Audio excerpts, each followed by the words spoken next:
Okay, listen, the only thing that we are focusing moving on is detaching and self-love.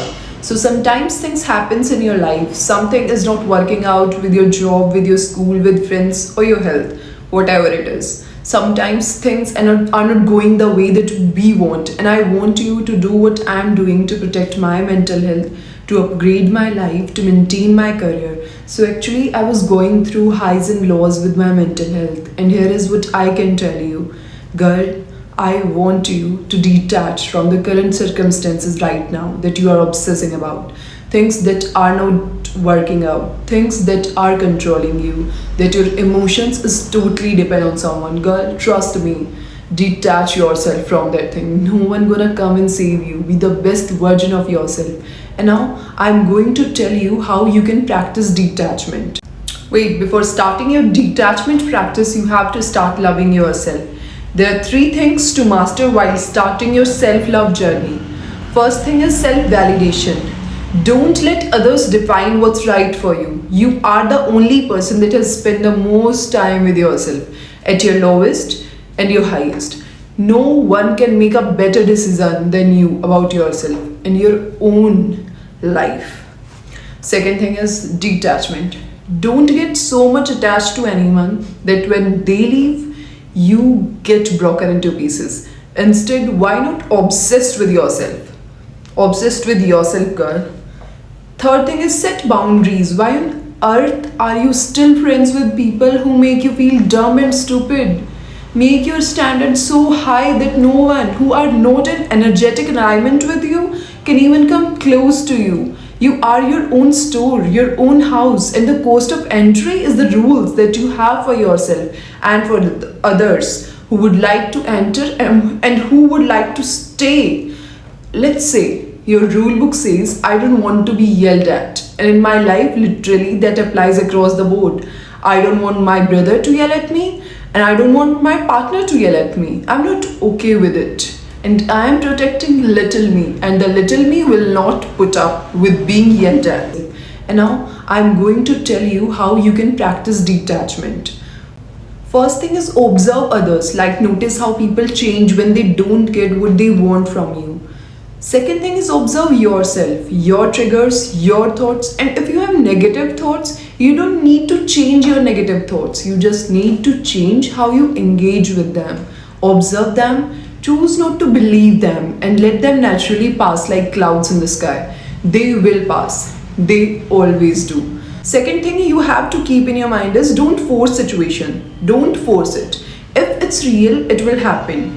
Do your best, then adopt a whatever happens mindset. Don't try to force things, just let go and allow the right blessings to flow. Like, I don't like forced conversations, forced friendships, forced interactions. I simply don't force things. If we don't vibe, we don't vibe. Understand that what you want is not always what you need, but in the end, what you get is so much better than what you wanted. Now, the most basic thing you have to start is start journaling. Write down your dream life, break down your dream life, explore your creative side, paint, dance, write. Most time it's the creative moment that we get an idea of our purpose in life. Okay, when you journal, you find out what your calling is. We all have a calling that is bigger than our own desires. Sometimes it takes personal experience, exposure to figure out something we were called to do. And once you have figured it out, start working on it slowly. It's a journey. Next thing is set standard, not expectation. If you constantly have to repeat yourself to someone that they don't respect you, raise your standard and leave in silent and expect more from yourself and less from others. Ask yourself, is this worth my energy? Next point is don't react, respond. Try to understand, girl. Reaction is emotional. Responding is calculative. When you react to a person's negative comments or actions in an angry, overly emotional or aggressive way, then you are giving that person power over you. If a person can easily get a rise from you, then you are no longer in control. If you take a moment and respond in calm, healthy, honest, and real way, then you are in control. You are not allowing anyone to take your power away or invoke a reaction from you. Unfortunately, there are certain people who want nothing more than to make you look bad by provoking you to react in an aggressive or negative manner. Feel free to disappoint them.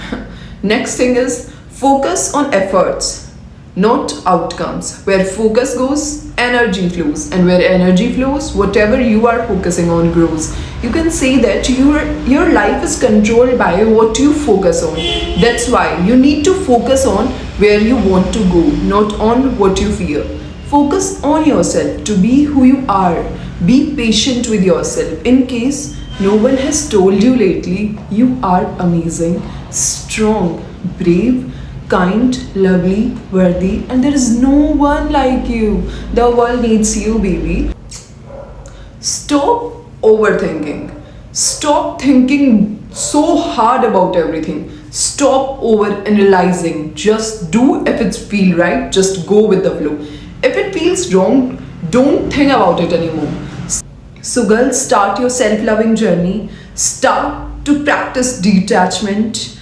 And I'll see you in my next video. Thank you for watching.